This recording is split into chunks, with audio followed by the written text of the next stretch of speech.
It's one of the most iconic band logos of all time, despite the fact it never appeared on any of their original UK studio albums. On today's episode, we're gonna find out how the Beatles got their logo. To really tell the story of the Beatles logo, we have to talk about Ringo's drum set because the two are intrinsically linked. The first known logo was designed by Terry Tex O'Hara based on a doodle by McCartney, but really it was kind of corny with antennas sticking out of the beat. They only used this for about the first 3 to 4 months of 1963. Then in April of that year, Brian Epstein and Ringo walked into Drum City in London, looking to upgrade Ringo's aging Premier drum set.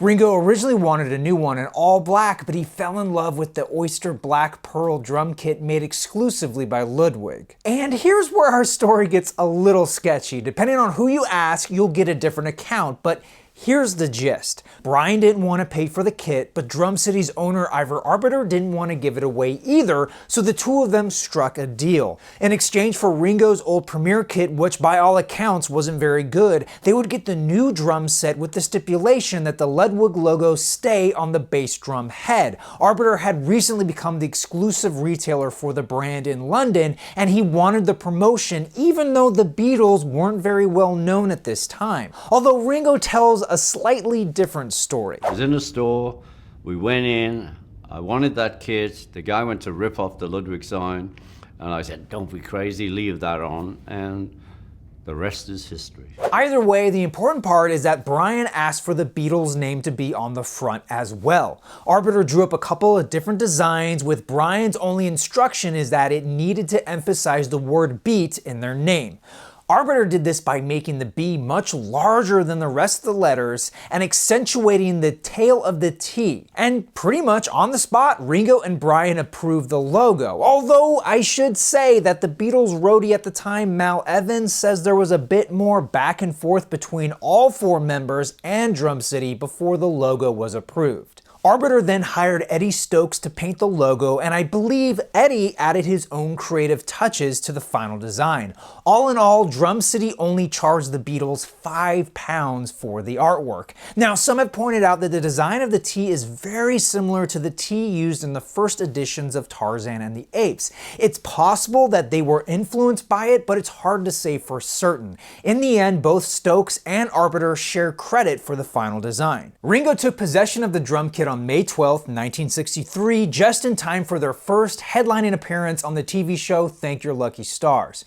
Between 1963 and 1964, he used the kit on over 200 live performances and more than 180 studio recordings, including 3 #1 hits, Can't Buy Me Love, She Loves You, and I Want to Hold Your Hand. This kit was retired after their February 4th show in Paris. When the Beatles made their historic appearance on The Ed Sullivan Show on February 9th, 1964, Ringo used a new Ludwig set with a freshly painted logo. However, on this version, Stokes made the letters larger and thicker.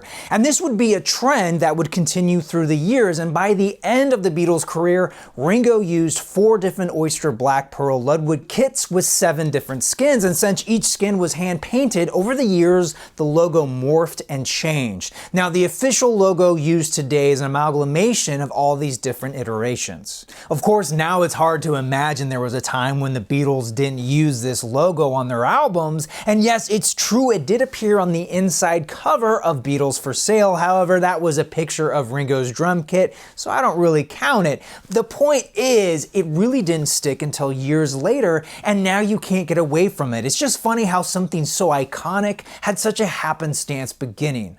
Now, I have to give full credit to Russ Leese for the majority of the facts I presented in this video. After he acquired the second skin used, otherwise known as the Sullivan drumhead, he spent 8 years exhaustively researching and documenting all of Ringo's drum kits along with their respective bass drum skins. In fact, when Ringo's first Ludwig drum set sold at auction for $2.1 million in 2015, Russ was the guy who painted a recreation of the original Beatles Beatles logo on the bass drum head, as the original is believed to still be in the possession of Paul McCartney after he removed it during the recording of his solo debut album in 1969. If you get the chance, I highly recommend visiting his website BeatlesSuits.com to learn more. In addition to his well-researched articles, he also sells replicas of drum heads and Beatles suits. Well, that is all the time I have for you. I want to thank you so much for watching. I'm your Vinyl Geek, and I'll catch you on the flip side.